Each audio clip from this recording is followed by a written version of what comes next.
주와 함께 달려가리이다. 유진 피터슨 5장 거짓말을 믿지 마라. 예레미야에게 임한 하나님의 메시지다. 하나님의 성전문에 서서 이 메시지를 전하여라. 들어라, 하나님을 예배하러 이 문으로 들어오는 너희 모든 유다 백성들아. 만군의 하나님 이스라엘의 하나님께서 너희에게 말씀하신다. 너희 행위를, 사는 방식과 하는 일을 깨끗게 하여라. 그래야 내가 이 성전을 내 집으로 여기고 너희와 함께 지낼 수 있다. 이곳에서 전하는 거짓말을 터럭만큼도 믿지 마라. 이곳은 하나님의 성전이다. 하나님의 성전이다. 하나님의 성전이다. 예레미야 7장 1절에서 4절. 므낫세는 히브리 역사상 최악의 왕이었다. 그는 전적으로 부패한 정부를 주도하던 철두철미하게 악한 인간이었다. 그는 예루살렘에서 55년간 군림했는데 그 기간은 그야말로 캄캄하고 사악한 반세기였다. 그는 이방신을 성기도로 부추겨 온 백성이 성적인 방탕에 빠지게 했다. 또한 방방곡곡에 신전을 세우고 거기에 매춘부를 임명했다. 점쟁이와 마술사를 불러와서 백성들을 미신에 빠지게 하고 그들의 마술로 사람들 조종하기도 했다. 인간이 저지를 수도 있는 극도의 악을 행했던 것이다. 그의 야만적인 잔인성도 도무지 끝이 보이지 않을 정도였다. 더구나 새로운 악을 창출해내는 능력도 한이 없는 것 같다. 더러운 것을 추구하는 욕망도 만족할 줄 몰랐다. 어느 날 끔찍한 마법 의식을 거행하던 중 그는 자기 아들을 제단에 올려놓고 불살라 버렸다. 한때 보이지 않는 하나님을 예배하기 위해 신의 형상이라고는 완전히 배제시킨 채 소박함과 거룩함으로 찬란하게 빛났던 그 웅대한 솔로몬 성전이 이제는 마술사와 매춘부로 득실거렸다. 짐승과 괴물 모양으로 만들어진 우상들이 그 거룩한 곳을 더럽혔다. 정욕과 탐욕이 신격화되었고 살인이 일상사가 되어버렸다. 므낫세는 악취가 천지에 진동하는 전대미문의 진창으로 백성들을 끌어들였다. 성경 역사가는 다음과 같은 투박한 말로 므낫세를 평가했다. 그러나 백성은 이 말씀을 따르지 않았다. 므낫세는 그들을 그 길에서 벗어나게 했고 일찍이 하나님께서 멸망시키신 이방 민족들의 악행을 넘어서는 악한 행위로 그들을 이끌었다. 예레미야가 태어난 때는 므낫세 통치기간 중 마지막 10년에 해당하는 시기였다. 그는 바로 그런 세계에서 걷기와 말하기, 놀기를 배웠던 것이다. 자식을 키우기에 그보다 더 열악한 환경은 상상할 수 없을 것이다. 한마디로 사회 전체가 슬럼이었다. 거짓말로 우리를 사냥하는 저 악한 자들, 거짓말로 이름을 떨치는 저 악인들에게서 우리를 지켜주소서. 시편 12편 8절. 55년간이나 계속된 악정의 결과 믿음에 거의 잊혀진 것이나 다름없었다. 몇 안 되는 나이 많은 노인들만 옛적 예언자의 말씀과 진정한 예배 행위를 기억하고 있을 뿐이었다. 물론 거룩함에 관한 소문이 속삭이듯 나돌고 있었다. 소수의 신실한 자가 몸을 숨긴 채 살아가고 있었다. 그러고는 므낫세가 죽었다. 그 아들 아몬이 왕위를 물려받았다. 백성들은 혹시나 세상이 달라질까 하고 지켜보았다. 그런 일은 일어나지 않았다. 악한 세월이 계속 이어졌다. 그러나 백성들은 더 이상 참을 수 없었다. 완전히 폭발할 지점까지 이르렀던 것이다. 아몬은 살해를 당했고 8살 된 아들 요시야가 권좌에 앉게 되었다. 이제 우리의 믿음의 선조인 이 백성들의 이야기에서 가장 괄목할 만한 장이 펼쳐지기 시작한다. 웬일인지 이 소년 왕의 내면에는 순수함과 타락하지 않은 정신이 깃들어 있어서 하나님이 그 땅에 새로운 삶을 불러일으키는데 그를 사용하실 수 있었다. 요시아가 애초에 어떻게 시작하게 되었는지 참 의아한데 그에게는 아무런 모델이 없었기 때문이다. 선은 우리가 조사에 들어갈 수 없는 무척 깊은 차원의 그 기원을 두고 있다. 나는 시커먼 아스팔트로 된 대규모 주차장을 볼 때면 때로 므낫세와 요시아가 생각난다. 아스팔트는 보기 흉하고 삭막하기 짝이 없다. 싱싱했던 초록의 피조물이 굴삭기에 밀려 사라지고 이처럼 메마르고 단조로운 표면으로 변한 것이다. 거칠고 무지막지한 테크놀로지가 만몬신 숭배자들의 편의를 위해 섬세한 뉘앙스를 지닌 생명을 여지없이 말살해버렸다. 그러나 오래지 않아 아스팔트에 금이 생기고 잔디와 야생초, 심지어는 나무의 싹마저 그 틈새로 밀고 나온다. 지하에 있던 생명의 세력의 죽음의 표면을 뚫고 나오는 것이다. 도로 수리공들은 표면을 매끄럽고 온전한 상태로 만들고자 틈새를 메우고 봉하는 일을 한다. 그들이 한두 계절 정도만 소홀히 해도 외견상 가냘퍼 보이지만 실은 무척 강인한 생명이 다시 그 기세를 떨치게 된다. 나는 미처 언급하지 않았던 세력, 곧 심장을 쪼개고 포장 도로를 쳐들고 일어나는 세력을 논하고 있소이다. 고요에 묻힌 채 감추었던 세력, 사람들과의 초목들. 므낫세는 거룩한 땅을 소돔과 고모라 같은 아스팔트로 뒤엎어버렸다. 하지만 거룩함이 사라진 것은 아니었고 단지 보이지 않았을 뿐이다. 요시아는 그 앙갈색 뚫고 나오는 최초의 삭 중 하나였다. 타락한 부모도 억누를 수 없었고 사악한 환경도 근절할 수 없었던 하나님을 향한 심오하고 직관적인 갈망에 이끌려 그는 이런 질문을 던졌다. 어떻게 하면 더 나은 통치 체제를 수립할 수 있을까? 왕으로서 쓰레기 더미와 다름없는 예루살렘의 건강과 선을 회복시키려면 무엇을 해야 할까? 그는 어디에선가 시작하지 않으면 안 되었다. 그는 예배 처소를 시발점으로 삼았다. 백성의 삶은 그들이 드리는 예배만큼 선하게 마련이다. 예루살렘 성전은 백성의 삶에서 하나님의 중요함을 보여주는 건축상의 증거였다. 인생을 이루는 모든 선이 성전 안에서 서로 교차되었다. 의미도 거기에서 수립되었다. 가치 또는 그곳에서 창출되었다. 예배는 삶을 규정한다. 예배가 타락하면 삶도 타락하게 된다. 57년에 걸쳐 성전 내 정력과 폭력이 그 나라의 거리와 가정과 마을로 침투해 들어갔다. 요시아는 성전을 청소하는 일부터 시작했다. 성전을 수리하고 복구하는 과정에서 hil기야 제사장은 오래된 책 한 권을 발견했다. 그 책을 요시아에게서 가져가서 큰 소리로 읽었다. 그것은 신명기였다. 그 낭독이 주었을 충격을 한번 상상해 보라. 여기 요시아가 있다. 부친과 조부의 악에 진절머리가 나서 무언가 조치를 단행하기로 결심했으나 어떻게 해야 할지 모르는 상태에 있던 요시아. 그에게는 청사진도 지시도 자문도 없었다. 아버지와 할아버지로부터 물려받은 것이라고는 악이 창궐했던 57년의 세월뿐이었다. 그런데 이제 그의 손에 이 막강한 문서가 주어졌다. 하나님의 사랑과 그분에 대한 예배에 관한 내용, 무엇이 옳고 그른지에 대한 분명한 정의, 도덕적 결정을 내리고 합당한 예배를 드리는 방법에 대한 명확한 지침 등이 담긴 문서. 요시아의 귀의 그 낭독은 양심의 청천벽력과 같은 소리였다. 어린 왕의 반응은 신속하고도 위험이 있었다. 그는 읽은 내용을 모두 즉시 실천에 옮겼다. 이제 그는 참된 예배가 무엇인지 알게 되었고 잘못된 예배 흔적을 모조리 없애버렸다. 정부의 주연 아래 자행했던 부도덕이 말소되었다. 성전 내 특별 처소를 갖고 있던 매춘부들도 쫓겨났다. 성전 군의 버젓이 점포를 차려놓았던 마법사와 점쟁이도 흩어버렸다. 요시아는 전국에 사람을 보내어 이 두루마리에서 발견된 내용을 선포하게 되었다. 옛 제잔들이 부서지고 사람들은 믿음의 길을 배우게 되었다. 그것은 참으로 극적이고 훌륭한 개혁이었다.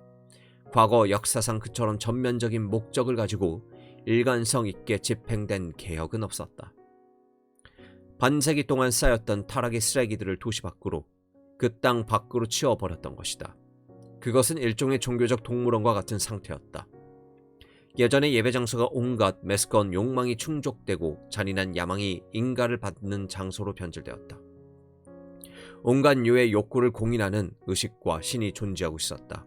므낫셋 아래에서 종교는 윌리엄 제임스가 만든 유명한 문구, 곧 발작적인 작은 자아의 중심을 두고 있었다. 종교는 자신이 하고 싶은 일이면 무엇이든 하도록 도와주는 초자연적 지지 장치였던 것이다. 돈을 버는 것, 풍년을 보증하는 것, 기분을 좋게 하는 것, 미워하는 사람을 죽이는 것, 이웃보다 앞질러 가는 것 등. 그런데 이제 요시아 아래에서는 종교가 거룩한 하나님 한 분만을 중심으로 삼게 되었다. 종교가 실상은 그렇지 못할 때가 많지만 마땅히 지녀야 할 모습으로 돌아온 것이다.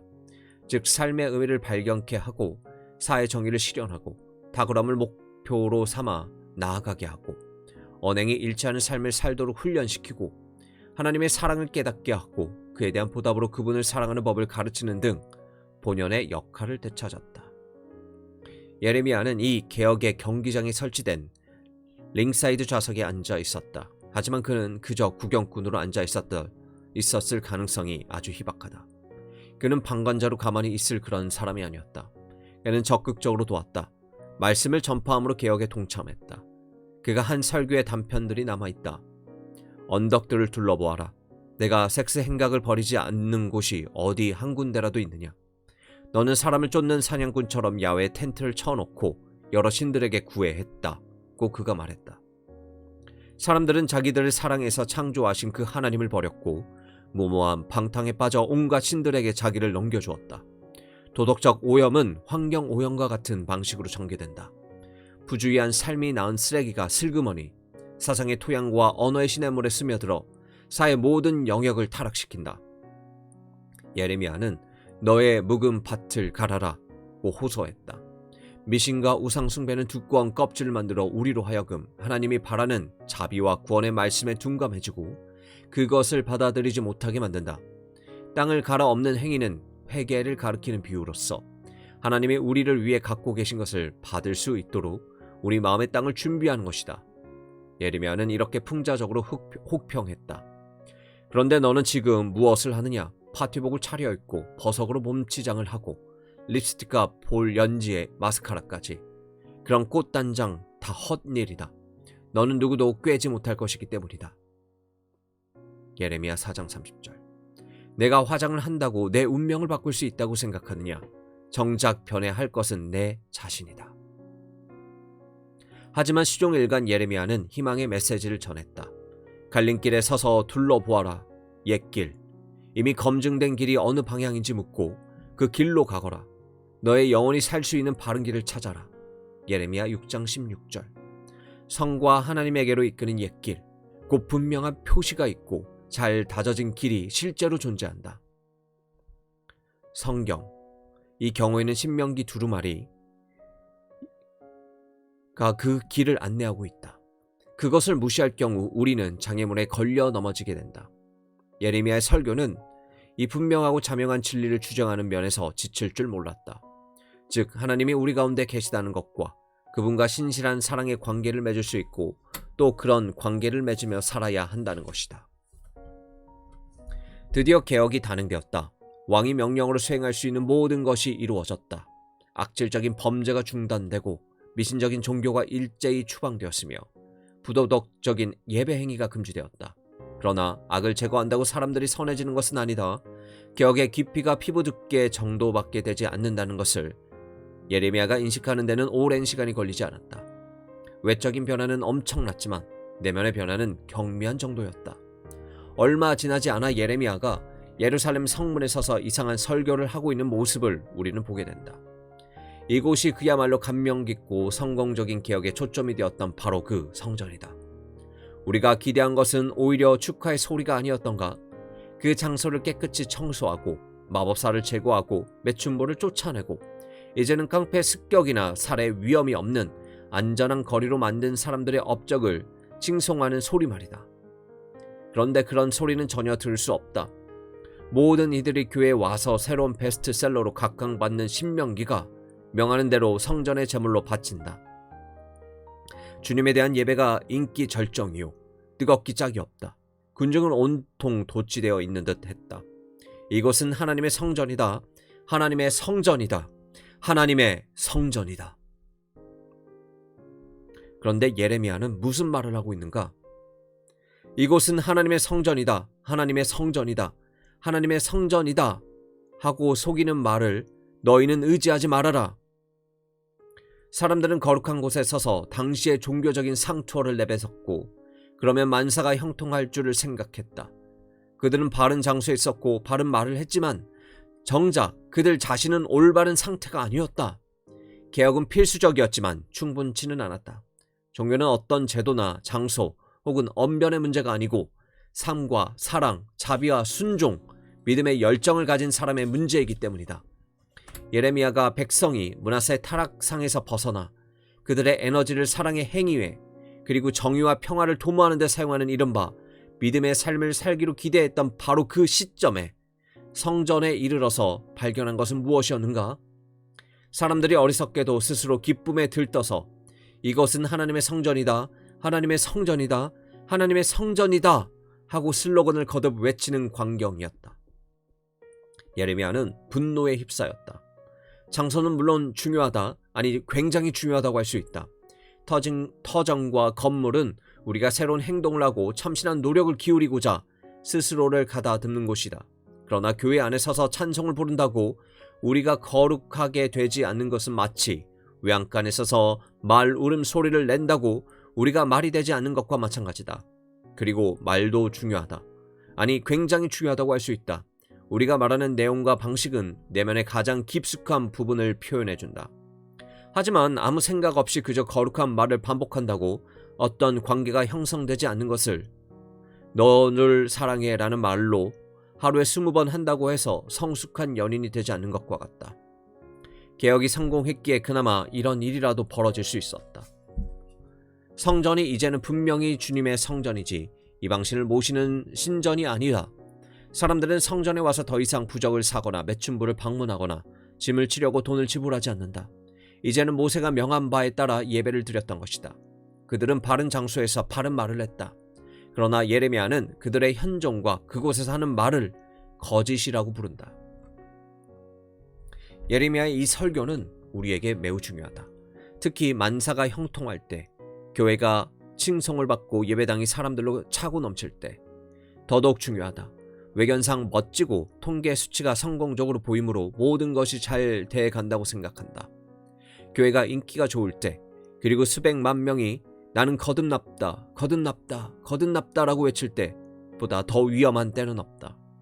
예레미야도 누구 못지않게 바른 장소와 바른 말에 대한 관심이 많았다. 바로 이 개혁을 위해 그 자신이 열심히 싸우지 않았던가? 하지만 바른 장소와 바른 말은 믿음의 삶이 아니라 믿음의 삶을 위한 기회에 불과하다. 그것들은 타락한 자아를 위한 그럴듯한 거칠애로도 쉽게 이용될 수 있다. 예레미야가 비난한 것은 사람들이 하나님의 성전을 범죄자 소굴로 이용하는 바로 그런 행위였다. 강도의 소굴은 시골 한적한 곳에서 무방비 상태에 연약한 여행객을 약탈하고 나서 숨기에 적합한 장소다. 이런 식으로 노략질을 일삼은 다음 강도들은 안전한 굴로 돌아가고 난다. 이것이 예레미야가 비난한 내용이다. 그래, 너희들은 안전한 장소를 발견할 것이지. 그렇지 않아? 이 멋지고 깨끗한 성전 말이다. 너희들은 한 주간 내내 세상에서 너희가 하고 싶은 것, 곧 다른 사람을 이용해 먹고 약한 자를 착취하고 너희 계략에 동조하지 않은 자를 저주하고 나서는 모든 것이 올바른 상태로 정돈되어 있고 보호받고 있는 이것으로 모여드는 것이지. 650년이 흐른 후 예수님은 봄맞이 대청소 성전 설교를 하면서 예레미야서 본문을 사용하셨고, 바울도 디모데에게 겉으로는 경건한 척 하지만 그들 속에는 짐승이 들어앉아 있는 자들을 조심하라고 경고했다. 예레미야는 아주 구체적으로 죄상을 규탄한다. 생각해보아라. 너희는 그렇게 강탈하고 살인하고 이웃의 아내와 강통하고 입만 열면 거짓말하며 우상 숭배와 최신 유행 종교를 쫓아다니면서 이 성전, 나를 예배하는 곳으로 구별된 이곳에 들어와 우리는 안전하다 말할 수 있다고 생각하느냐? 그들의 종교적 형태는 나무랄 데가 없었으나 일상의 삶은 썩을 대로 썩어 있었던 것이다.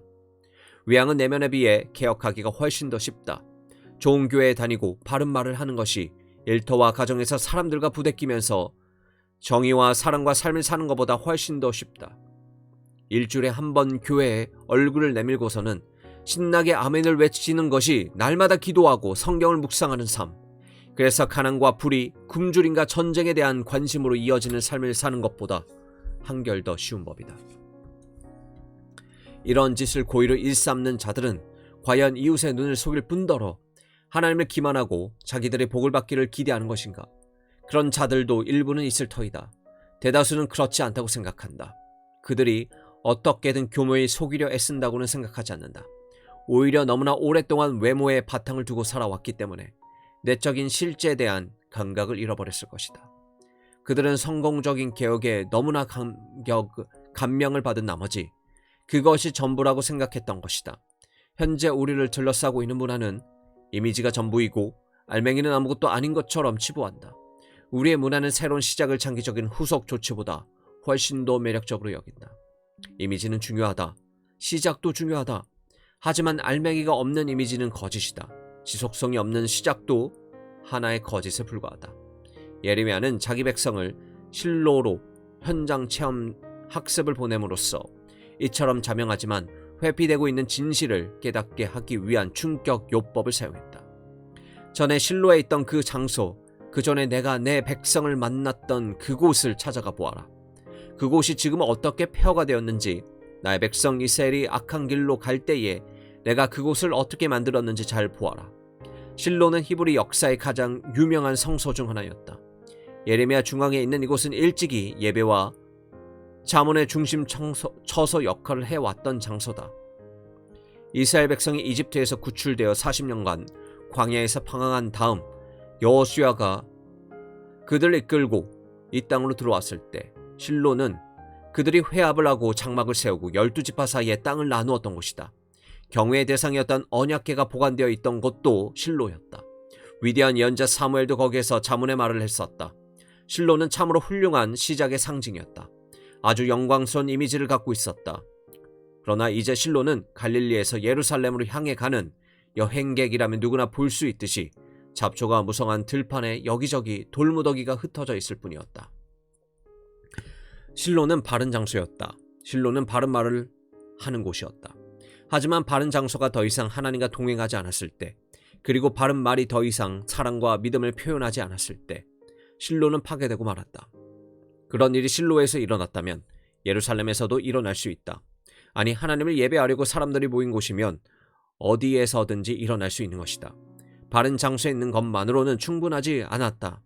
바른 말을 하는 것으로도 충분치 않다. 우리가 어디로 가든지 24시간 하나님과 동행하고 우리가 하는 모든 말이 사랑과 믿음의 표현이 되기까지는 결코 충분하지 않다. 결혼을 준비하는 과정에서 주례를 맡아달라고 찾아오는 이들에게 내가 흔히 하는 말이 있다. 결혼식은 쉽지만 결혼 생활은 힘들다는 말이다. 예비 부부는 결혼식을 계획하고 싶어하는 반면에 나는 결혼 생활을 계획하길 바란다. 그들은 신부 들러리가 서야 할 곳을 알고 싶어하는 반면에 나는 용서에 대한 계획을 세우길 바란다. 그들은 결혼식 음악에 대해 의논하고 싶어 하는 반면 나는 결혼 관계상의 정서에 대해 얘기하고 싶어 한다. 나는 눈을 감고서도 20분간 결혼식 주례를 할 수 있지만 결혼 생활을 제대로 영위하려면 언제나 두 눈을 크게 뜨고 정신을 바짝 차리지 않으면 안 된다. 결혼식은 중요하다. 참 아름답고 감동적이며 진한 감정이 배어 있는 행사다. 때때로 무척 값비싼 행사이기도 하다. 우리는 결혼식 때 눈물을 흘리기도 하고 웃기도 한다. 우리는 적시에 바른 장소에 있고 바른 말을 하려고 신경을 쓴다. 사람들이 서 있는 곳은 중요하다.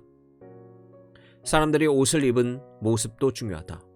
모든 세세한 사항, 식장을 장식한 꽃과 촛불까지 이 기억할 만한 것들이다. 그래도 결혼식은 쉬운 것이다. 그러나 결혼 생활은 복잡하고 힘겹다. 결혼 생활을 통해 우리는 결혼식에서 구두로 맺은 언약과 헌신을 삶의 구석구석에서 실천에 옮기게 된다. 결혼 생활을 통해 우리는 결혼식에서 선포된 바 신실한 사랑을 바탕으로 한 길고도 풍성한 삶을 개발하게 된다. 결혼 생활이 없다면 결혼식 행사는 사실 아무것도 아니다.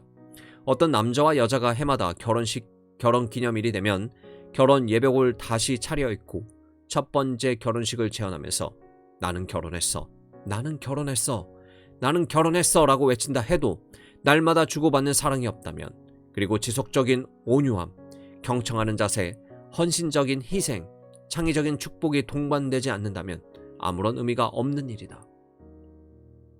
요시아의 개혁은 결혼식과 같은 것이었다. 예레미야의 관심은 결혼 생활에 있었다. 문에사와의 인연을 끊고 백성들이 하나님과의 언약 관계를 회복하도록 한 것은 위대한 업적이었다. 하지만 하나님의 사랑을 포용하고 그분의 길을 쫓아 걷는 것은 평생에 걸친 작업이었다. 백성들은 요시아의 개혁을 경축했으나 예레미야의 설교는 무시했다. 예레미야가 일평생 세운 업적은 민중의 질이 멸렬한 종교적인 모습에도 불구하고 그 증거의 메시지를 끈질기게 선포했다는 것과 그 예지가 조금도 둔해지지 않았다는 점이다.